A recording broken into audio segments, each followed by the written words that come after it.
حضرت عمر رضی اللہ تعالیٰ عنہ فرمایا کرتے تھے کہ لوگوں کو عجب میں مبتلا نہیں ہونا چاہیے، خود پسندی کا جو ماحول ہوتا ہے اس سے لوگوں کو ہمیشہ نکلنا چاہیے۔ حضرت عمر کے ایک صاحبزادے نے کنگھی کر لی، اچھا لباس پہن لیا تو درہ مارا جناب عمر نے، تو آپ کی بیٹی کہنے لگی ابا جی یہ تو بالکل جائز ہے، اچھے کپڑے پہننا، اچھا لباس پہننا اور سر میں کنگھی کر لینا، اس پر درہ کیوں مار دیا؟ تو آپ فرمانے لگے بیٹا یہ خود پسندی میں مبتلا ہونے لگا تھا، یہ اپنے آپ کو بہت بھلا سمجھنے لگا تھا، اس کا خیال تھا کہ میں یوں میرے علاوہ کوئی نہیں، یہ اس مقام پہ جا رہا تھا جہاں اس کی تربیت رک جاتی، اس لیے درہ مارا ہے۔ ایک دفعہ حکومتی معاملات کے اندر آپ کی اہلیہ نے مشورہ دینا چاہا، بڑے کام بیویاں نہیں کرتی، بڑے بڑے معاملات میں مداخلت نہیں کرتی۔ ہمارے بر صغیر میں وہ بادشاہ نہیں گزرا کہ جو فیصلہ کرتا تھا تو کرسی پہ بیٹھ جاتا تھا اور پردے کے پیچھے اس کی بیوی بیٹھ جاتی تھی، اور جب وہ فیصلہ سنانے لگتا تو یوں گردن پیچھے کرتا اور اہلیہ جو کہتی وہ فیصلہ سنا دیتا۔ لیکن ایک دفعہ خاتون نے ایک آدمی کو حضرت عمر نے معزول کیا تو آپ کی اہلیہ نے، اس آدمی کی اہلیہ حضرت عمر کی اہلیہ سے ملی ہوں گی، تو خاتون نے ذرا سفارش کرنی چاہیے، تو جناب عمر فاروق رضی اللہ تعالیٰ عنہ کے ہاتھ میں عصا تھا، ڈنڈا تھا، 2-3 دفعہ زمین پہ مارا، فرمایا تمہیں کس نے اجازت دی ہے حکومتی معاملات میں مشورہ دینے کی؟ یہ مشورہ مولا علی دیں گے یا عثمان غنی دیں گے؟ آپ کو کس نے اجازت دی؟ وہ حکومتی معاملات، وہ مسلمانوں کا اجتماعی معاملہ، وہ مسلمان دیکھیں گے، آپ کو اس میں آنے کی اجازت نہیں ہے۔ جو آپ کی ذمہ داریاں ہیں، آپ کے حقوق ہیں، ان پر آپ بات کریں۔ تو بھائی نظام میں احتساب اپنی ذات سے شروع کریں۔ ہماری اولادیں، ہمارے بچے، وہ باہر سے انہوں نے زیادہ اثر نہیں لیا، ہم نے انہیں بتایا ہے کہ ہم بڑے غریب ہیں، ہم بڑے مجبور ہیں، ہم تو بڑے کمزور ہیں، ہماری تو سنتا کوئی نہیں، یہ تو امیروں کا ملک ہے، اس میں تو فلانے کو اہمیت حاصل ہے۔ ان باتوں نے ہمارے بچوں کو کمزور کیا ہے، ان باتوں نے ہمارے بچوں کے دلوں میں احساس کمزوری پیدا کیا ہے۔ آپ ان کو جینا سکھائیں، آپ ان لوگوں کو بتلائیں کہ رب کریم نے جو تمہارے لیے بہتر سمجھا وہ تمہیں اپنے فضل سے بڑا عطا فرمایا ہے۔ آپ ان کو ان کے مقام پر رہ کر خوددار اور قناعت پسند ہونا سکھائیں، آپ یقین کریں گھر امن والا بن جائے گا۔ بچے اگر بھنا ہوا گوشت کھا رہے ہوں اور پھر بھی لاڑی رہے ہوں کہ مسالہ میری مرضی کا نہیں، سٹائل میری مرضی کا نہیں، ٹیسٹ میری مرضی کا نہیں، یہ والا گوشت میں نے نہیں کھانا، یہ اس طرح کر کے بھنا ہوتا تو پھر میں نے کھانا تھا، وہ زیادہ خوفناک صورتحال ہو جاتی ہے۔ لیکن اگر ابا جی، اماں جی، گھر والے کھیتوں میں کام کر رہے ہوں اور بچے اچار کے ساتھ روٹی لے کے جائیں اور بننے پہ بیٹھ کے، پھٹے پہ بیٹھ کے وہ پھر کھانا شروع کریں، اور جب وہ اچار آئے اور وہ ایک دوسرے کو کہیں کہ آج تو 2 کلے ہو گئے میرے کام کے، اس دفعہ تو دیکھنا ہماری فصل کتنی شاندار ہوگی، ایک دوسرے کو دیکھ دیکھ کے وہ ہنسیں اور مسکرائیں اور ان کی باتوں میں لذت ہو، اور پھر وہ کہیں کہ آم بڑے اچھے مل گئے تھے، دیکھو اچار کتنا سونا آ گیا ہے، دیکھو یہ کس قدر زیادہ اچھا ٹیسٹ ہے، تیل بھی بڑا اچھا ہے، گل بھی بڑے وقت پہ گیا ہے۔ آپ یقین کریں یوں لگتا ہے کہ کائنات کی سب سے بہترین روٹی یہ لوگ کھا رہے ہیں۔ یہ سوچ حضرت عمر نے ہمیں دی ہے، یہ فکر جناب عمر نے ہم تک پہنچائی ہے۔ اللہ ہمیں سمجھنے کی توفیق عطا فرمائے۔ آخر دعوایا ان الحمدللہ رب العالمین۔ بول اٹھا کافر، بول اٹھا، اگر 6 مہینے عمر دنیا میں اور رہتے تو دنیا میں کوئی کافر موجود نہ ہوتا۔ 6 مہینے، اور جب اس بطل جلیل کا جنازہ اٹھا، اللہ بخاری پڑھیے نا، اللہم ارزقنا شہادت فی سبیلک، اللہ بسترے کی موت نہ دینا، شہادت کی دینا۔ عمر شہید ہوئے، مسجد نبوی میں نماز پڑھاتے، اور جب جنازہ اٹھا تو مدینے کا پھر پیچھے جو دلیر بچے وہ مولا علی تھے۔ مولا علی، جناب عمر کا جنازہ اٹھا تو سب سے پہلی ہائے جو نکلی وہ حضرت علی کی زبان سے نکلی، اور حضرت علی ساری داڑھی آنسوؤں سے بھر گئی۔ لوگوں نے کہا کہ علی کیا ہوا؟ فرمانے لگے تم دیکھ نہیں رہے جنازہ کس کا اٹھا ہے، پلٹ کے دیکھو تو صحیح، تم پتہ نہیں ہے کون گیا ہے؟ کہ حضور کیا ہوا؟ آپ فرمانے لگے عمر اس طرح کے کام کر کے گیا ہے، اب ان کے رستوں پہ کون چلے گا؟ کون اس کے جگر راہ وفا میں میں نقش ایسے چھوڑ آیا ہوں، میں جس منزل سے گزرا ہوں وہ اب تک یاد کرتی ہے۔ حضرت علی حضرت عمر کے جنازے پہ کھڑے ہو کے کہتے ہیں اللہ مجھے اس طرح کے عمل کرنے کی توفیق دے جس طرح کے عمر کر کے گیا۔ میرے بھائی بطل عزیز، بطل حریت حضرت عمر رضی اللہ تعالیٰ عنہ جو اپنی زندگی انقلاب والی گزار کے گئے۔ عمر جب دنیا سے گئے تو 80 دینار کا قرضہ تھا، 22 لاکھ مربع میل کا حکمران، اور اپنے بیٹے سے کہنے لگے بیٹے کوشش کرنا تیرے خاندان والے مل کے میرا قرضہ اتار دے، میری قبر پہ بوجھ نہ رہے، اور اگر خاندان والے مدد نہ کریں تو میرے دوستوں سے بات کرنا، وہ مدد نہ کریں تو پھر علی سے بات کرنا۔ ان کا پیار آپس میں اتنا، اور تو اختلاف ثابت کر رہا۔ 80 دینار کا قرضہ چھوڑ کر حضرت عمر دنیا سے گئے، اور جاتی دفعہ کہہ گئے میرے بعد میرے بچوں کو حکومت کے مشورے میں بھی شامل نہ کرنا، حکومت کے مشورے میں بھی میری اولاد شامل نہ ہو۔ اتنا بڑا شخص اتنا بڑا رنگ دے کے یکم محرم کو جب عمر فاروق کا وصال ہوا تو بیٹے سے کہنے لگے اما عائشہ سے جا کے کہو میرا بھی نبی پاک کے روزے میں دفن ہونے کو دل کرتا ہے۔ ایک قبر کی جگہ ہے اما جی نے اپنے لیے رکھی ہے، بخاری یا بخاری۔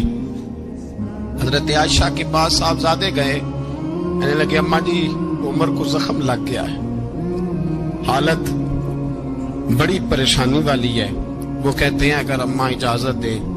سید عائشہ رو پڑی، فرمانے لگی کہ اپنی قبر کی جگہ تو نہیں نہ کسی کو دیتا، پر عمر نے کمال ہی بڑا کیا، اسے کہو جاؤ گنبد خضرا میں قیامت تک جو مصطفیٰ پہ اور ابو بکر پہ سلام پڑے گا وہ تجھ پہ بھی سلام پڑھ کے جائے گا، جاؤ میں نے جگہ دی۔ اعلیٰ حضرت فاضل بریلوی رحمت اللہ علیہ فرماتے ہیں وہ عمر جس کے آداب شیدہ شکر، اس خدا دوست حضرت پہ لاکھوں سلام، اس خدا دوست حضرت پہ۔ آپ یقین کریں ممبر پہ بیٹھا ہوں، حضرت عمر کا جب نام لیتا ہوں تو میرے وجود کے رونگٹے کھڑے ہو جاتے ہیں۔ حضرت عمر کی زندگی جب پڑھتا ہوں تو لگتا ہے خدایا ایسے شخص بھی دنیا میں آئے کہ حضرت عمر رضی اللہ تعالیٰ عنہ کا آج یوم شہادت ہے۔ میرا تو دل کرتا تھا کہ فجر سے باتیں شروع ہوں اور سارا دن ہی عمر کی باتیں ہوتی رہیں، سارا دن جناب عمر کی باتیں، سارا دن، اس لیے کہ ذکر جناب عمر کا ہوگا پر راضی اللہ کے رسول ہوں گے۔ میرے رسول پاک علیہ السلام سب کے لیے دعا مانگتے ہیں نا، حضور کی دعا عام ہے، لیکن مصطفیٰ کریم نے کعبے کا غلاف تھام لیا اور غلاف کعبہ کو حضور نے سینے سے لپٹایا اور سینے سے چمٹا کے کہا اللہ میں نے تو کبھی سوال ہی زیادہ نہیں کیے، میں کرنے آیا ہوں، مجھے عمر دے دے، عمر دے دے۔ حضور نے مانگ کے لیا، اور پھر جب جس کو حضور مانگے اللہ سے، حضرت عوف بن مالک اشجعی ایک صحابی ہیں، حضرت عوف بن مالک رضی اللہ تعالیٰ عنہ فرماتے ہیں کہ جناب ابو بکر صدیق کا زمانہ تھا تو میں نے خواب دیکھا، میں نے خواب میں جناب عمر کو دیکھا، اور میں نے دیکھا کہ کوئی کہنے والا کہہ رہا ہے کہ عمر وہ ہے کہ اللہ کے رستے میں کوئی اسے جتنا مرضی برا بھلا کہے یہ پرواہ نہیں کرتا۔ کس کے رستے میں؟ بولے سارے۔ اس کا مطلب ہے اللہ کے رستے میں لوگ برا بھلا بھی، قرآن مجید نے کہا وَلَا يَخَافُونَ لَوْمَةَ لَائِمٍ، کچھ لوگ ایسے ہیں جو برا بھلا کہنے والوں کی لوگ پرواہ نہیں کرتے۔ اور دوسری بات میں نے یہ دیکھی کہ عمر خلیفہ بنے گا، اور تیسری بات میں نے خواب میں یہ دیکھی کہ عمر شہید بھی کیا جائے گا، عمر شہید بھی ہوگا۔ یہ میں نے 3 باتیں خواب میں دیکھی۔ فرماتے ہیں میں نے آ کے خواب حضرت ابو بکر صدیق کو سنائی، وہ خلیفہ تھے، وہ کہنے لگے ٹھہر جا میں عمر کو بلاتا ہوں، اس کے سامنے دوبارہ سنانا، اس کے سامنے۔ فرماتے ہیں میں نے بلایا حضرت عمر فاروق کو، آ کے بیٹھے، خواب شروع ہوا۔ کا ایک بات تو میں نے یہ دیکھی کہ آپ ملامت کرنے والے کی پرواہ نہیں کرتے، دوسرا آپ خلیفہ بنے گے۔ جناب عمر کہنے لگے چپ کر، ابو بکر کے سامنے ہی کہہ رہا ہے، چپ کر، خلیفہ کے سامنے ہی کہہ رہا ہے۔ تو ابو بکر صدیق کہنے لگے عمر اسے کہنے دو، مجھے لگتا ہے رب کی رضا یہی ہے کہ میرے بعد اگر مصطفیٰ کا منبر ملے تو عمر کو ملے، اسے کہنے دو، کہنے دو۔ حضرت عمر رضی اللہ تعالیٰ عنہ کو تیسری بات کہی، حضرت عوف بن مالک نے کہا آپ شہید کیے جائیں گے، میں نے خواب دیکھی ہے۔ نیک لوگوں کے خواب بڑی حد تک سچے ہوتے ہیں، کہا میں نے خواب دیکھی ہے. تو حضرت عمر کہنے لگے شہید تو دلیر لوگ ہوتے ہیں, شہید تو دلیر, جسے سارا زمانہ دلیر کہہ رہا ہے وہ اپنے بارے میں کیا کہہ رہا ہے؟ کہتے ہیں شہید تو دلیر, میں تو کاہل سا آدمی ہوں, سست آدمی ہوں, میں تو اتنا کام ہی نہیں کرتا, تو یہ خواب تو نے جو ٹھیک ہے دیکھا ہے نا پھر سے دیکھنا. تو ابو بکر صدیق فرمانے لگے عاجزی نہ کر, انکساری نہ کر, تو جو کہہ رہا ہے ٹھیک کہہ رہا ہے, لیکن مجھے سن کے شکر بھی ہوا ہے اور افسوس بھی ہوا ہے. افسوس اس بات کا کہ تیرے جیسا بطل عظیم چلا جائے گا, اور شکر اس بات کا کہ رب تجھے زندگی بھی اعزاز والی دے گا, اور شہادت کی موت دے کے اللہ تجھے موت بھی عزت والی عطا فرمائے گا. اللہ موت بھی تجھے عزت والی دے گا, تجھے کاہلوں جیسی موت اللہ. حضرت فاروق اعظم رضی اللہ, او بھائی یہاں تو اس زمانے کا سب سے بڑا مسئلہ پروٹوکول ہے. ہم چھوٹے طبقے سے لے کر بڑے سارے پروٹوکول کے قائل ہیں, پر حضرت عمر رضی اللہ تعالی, حضرت عمر کی سادگی اور پھر جناب عمر کی عاجزی, جب انسان اپنے اوپر سوار کر لیتا ہے نا, سوار کر لیتا ہے, میں بدکار پرانا خادم, کسے در ملی نٹ ہوئی, تے واصف یار نے نظر جو کیتی تے واصف ہی ہو. میں اکثر سوچتا ہوں حضور نے جہاں بھی کہا نا, فرمایا میرے بعد نبی ہوتے تو خطاب کے بیٹے عمر ہوتے. حضور نے فرمایا عمر جس رستے سے جاتا ہے شیطان وہ رستہ بدل جاتا ہے. نبی پاک صلی اللہ علیہ وسلم نے فرمایا میرا عمر وہ ہے کہ اس کی زبان پر حق جاری ہے. حضور علیہ الصلوۃ والسلام نے فرمایا 950 سال حضرت جبریل میرے عمر کی شان بیان کریں تو ان کی عظمت ختم نہیں ہوتی. 950 سال جبریل عظمت بیان کرے تو ختم نہیں ہوتی. یہ بات ہے حضرت عمر کی, اور فرمایا عمر ابو بکر کی نیکیوں میں سے ایک نیکی ہے. یہ شان ہے اب عمر فاروق رضی اللہ تعالیٰ عنہ کی. حضور نے فرمایا میرے بعد نبی ہوتے تو عمر ہوتے, جس گلی سے عمر آئے شیطان رستہ بدل جائے. میرے عمر فاروق کی شان 950 سال بیان ہو تو ختم نہ ہو. عمر کی زبان پر اللہ حق بیان کرتا ہے, جو عمر کہتا ہے وہی رب کر دیتا ہے. حضور ساری زندگی فضیلتیں بیان کرتے رہے, عمر جواب میں کیا کہتے ہیں؟ کوئی بتائے نا کہ یہ والی حدیثیں کبھی عمر نے بھی روایت کی ہوں کہ حضور نے میرے بارے میں یہ کہا ہے. یہ روایتیں وہ روایت نہیں کرتے. ان سے جب لوگ کہتے عمر تیری بڑی بات ہے تو عمر رو پڑتے, کہتے میں تو اونٹ چرانے والے باپ کا بیٹا ہوں, میں تو اونٹ چرانے والے باپ کا بیٹا, اونٹ چرا. اس سے آگے عمر گئے ہی نہیں ساری زندگی, اس سے آگے لفظ ہی نہیں ادا کی. اور میں تو بھائی اونٹ چرانے والا, میرا باپ تو اونٹ چرایا کرتا تھا, 10 اونٹ تھے, میری ڈیوٹی ہوتی تھی, سنبھالے نہیں جاتے تھے, ابا ڈنڈوں سے مارتا تھا. ساری زندگی عمر حج کرنے گئے, ایک خشک تنا کھجور کا عمر فاروق رضی اللہ تعالیٰ عنہ نے اس کو اپنے کلاوے میں لیا, رونے لگے. لوگوں نے کہا عمر کیا ہوا؟ فرمانے لگے یہاں میں اونٹ چرایا کرتا تھا, یہاں میں اونٹ چراتا تھا, 10 اونٹ سنبھالے نہیں جاتے تھے. دیکھو رسول اللہ کی شان, آج ساری امت چلانے کا طریقہ عطا فرما دیا ہے. ساری نظریے سے پیار. یار پیسہ کس کو برا لگتا ہے؟ سارے صحابہ مل کے آئے, کہنے لگے عمر فاروق سے کہنا ہے نبی پاک کے زمانے میں تو ظاہراً غربت تھی, ابو بکر کے دور میں بھی غربت تھی, اب تو بڑا محال ہے. عمر سے سفارش کرو کہ عمر نیا کرتا پہنا کرے. ملکوں کے سفیر آتے, عمر وہی پھٹی پرانی چادر اوڑھ کے اور وہی کئی جگہ پہ پیوند لگے سوٹ پہن کے سفیروں کے سامنے بیٹھ جاتا ہے. عمر کو مشورہ دو, طے ہو گئی بات. سب نے جب مشورہ دے لیا تو سارے کہنے لگے یہ بتاؤ شیر کی مونچھ کو ہاتھ کون لگائے گا؟ کہنا کس نے ہے؟ بندہ بھی تو ڈھونڈو نا. میں کہا جناب میرا یہ خیال ہے کہ مولا علی شیر خدا کہیں گے, کیونکہ جس شخص کی عمر کو سب سے زیادہ حیا کرتے دیکھا وہ شیر خدا مولا علی ہے رضی اللہ تعالی علی کہیں گے. اس لیے کہ جناب علی تو کئی دفعہ جب گفتگو کرتے تھے تو حضرت عمر چپ کر جاتے تھے اور فرماتے تھے علی نہ ہوتا تو میں ہلاک ہو جاتا. تو کہا علی سے کہو. جناب علی شیر خدا کو بلایا, کس کام کے لیے جی؟ اللہ اکبر. یہ ذرا اپنے اس دور پہ اس بات کو ذرا لاکا جناب ان سے کہیں کہ زیادہ نہیں, ایک کرتا نیا پہن لے. سفیر آتے ہیں, وزیر آتے ہیں تو ایک کرتا نیا پہن لے. حضرت علی کو بلایا، آپ فرمانے لگے کوئی اور بات ہوتی تو میں کہہ دیتا، یہ والی میں نہیں کہہ سکتا، کوئی اور ہوتی تو میں عمر کو کئی دفعہ کہہ دیتا ہوں، جلال میں بھی تو سن، یہ والی میں نہیں کہہ سکتا، میں تمہیں ایک مشورہ دیتا ہوں۔ کہ وہ کیا؟ کہنے لگے سیدہ عائشہ صدیقہ سے کہو، وہ مومنوں کی ماں ہیں، عمر ٹالے گا نہیں۔ اماں جی سے جا کے کہا اماں جی نیا کرتا عمر سے کہیں پہن لیں، وزیر آتے ہیں، بڑے بڑے لوگ، تو چلو کوئی حرج نہیں۔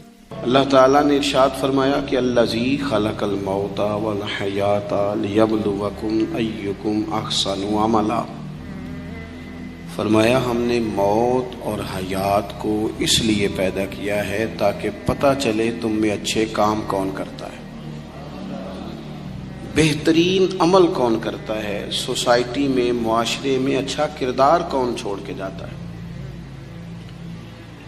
یہاں سے جو لوگ سعودی عرب جاتے ہیں ان کا والد قرض اٹھا کے، پلاٹ بیچ کے، یا ماں زیور بیچتی ہے، مجبوری ہے، چلو وہاں جائے گا، کوئی کاروبار کر لے گا، لیکن بندہ یہاں سے اتنی مجبوری کے بعد وہاں جائے اور وہاں جا کے وہ بالکل فارغ بیٹھا رہے،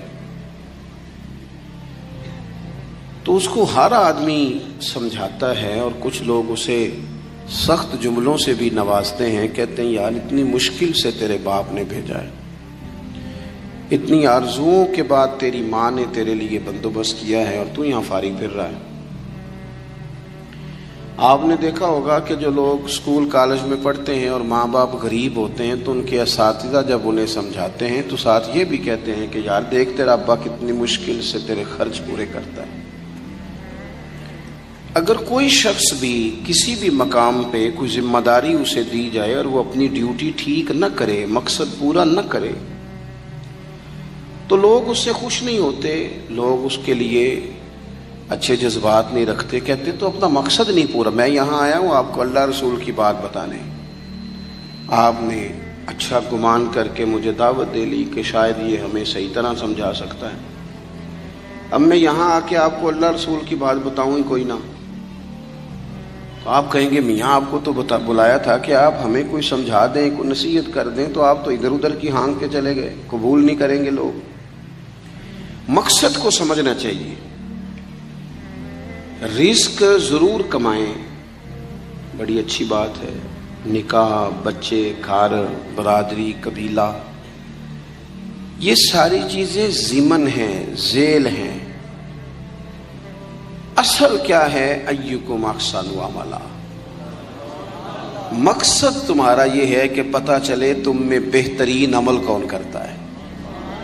اپنے بچوں کے لیے دوڑ دھوپ کرنا یا مال دولت جمع کرنا یا جناب آسائشیں اکٹھی کرنا، یہ تو غیر مسلم بھی کر رہا ہے۔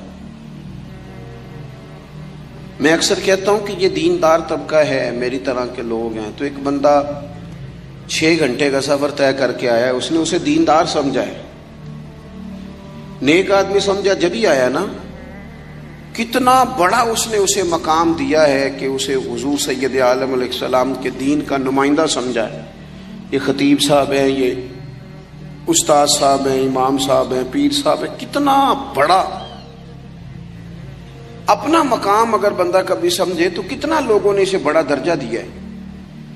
اب ایک بندہ ولی سمجھ کے آ رہا ہے، اس کو کتنا درجہ ملے گا، لیکن اگر سامنے والا جس کو وہ اتنا مقدس مقام دیتا ہے کہ ولی سمجھتا ہے، اور اس بندے کا لالچ 2-4 ہزار ہو جائے، 15-20 ہزار 25 ہزار کی تقریر بیچے، نعت بیچے، دعا بیچے، معاذ اللہ، تو اس کا درجہ کتنا بڑا تھا اور وہ آ کہاں پہ گیا ہے؟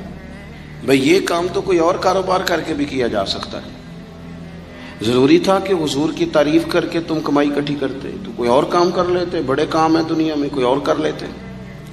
مقاصد ہمیشہ اعلیٰ رکھیں، چھوٹا مقصد، بڑے مقاصد۔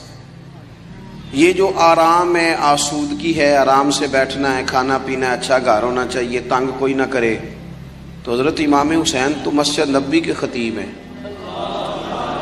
حضور کے روضے پہ بیٹھے ہیں، لوگ پلکیں بچھا کے سلام کرتے ہیں، تو ٹھیک ہے بیٹھے رہتے، موج لگی ہوئی تھی، کیا ضرورت تھی؟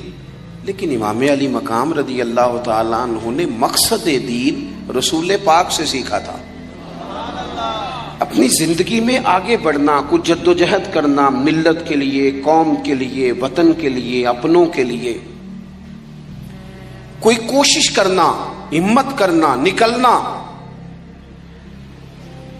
اور اپنی ذات سے اٹھ کر تھوڑا سا سوچنا، یہ معیار دین ہے۔ کوئی کام انسان زندگی میں کرے۔ ہم یہاں تو کچھ کرتے نہیں، اور اگر کرتے بھی ہیں تو وہ کیا ہے بھلا؟ مرضی کے کپڑے خرید لو، مرضی کے جوتے لے لو، مرضی کا مکان بنا لو۔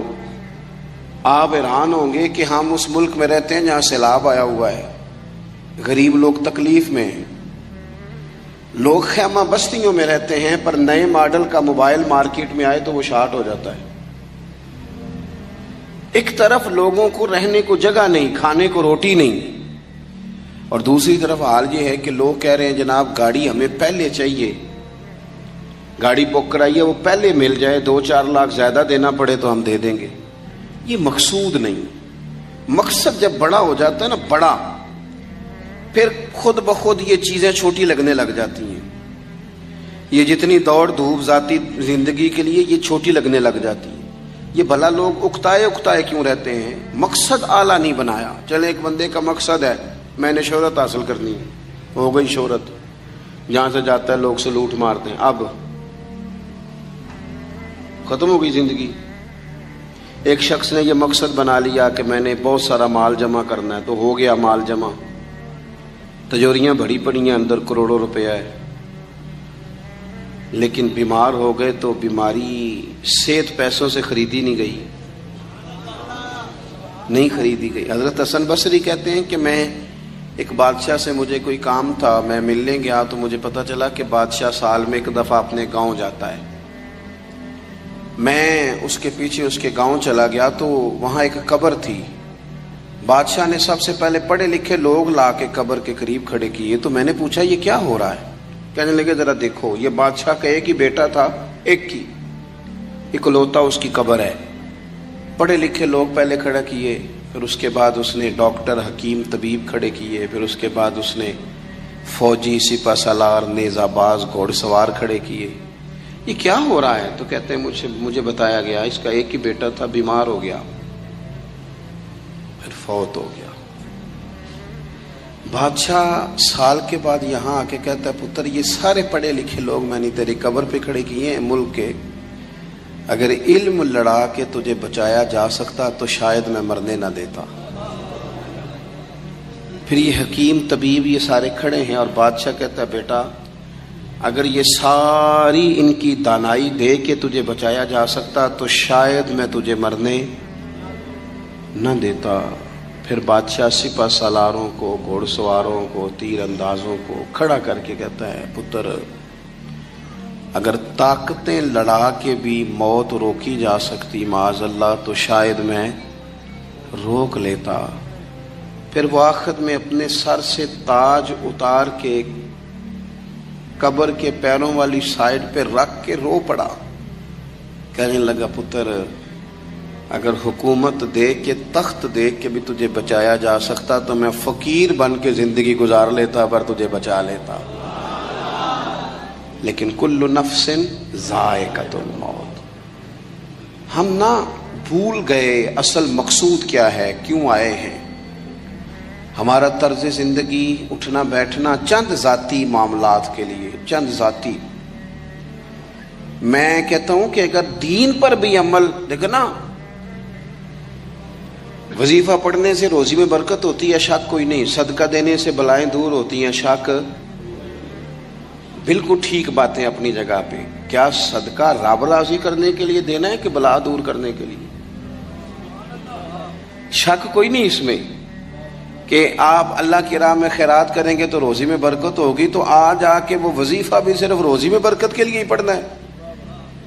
وہ جو سب سے بڑی رضا ہے رب کی، دیکھو ضروری نہیں ہوتا۔ میرے حضرت صاحب رحمۃ اللہ علیہ ایک دفعہ بھی میرے گھر نہیں آئے،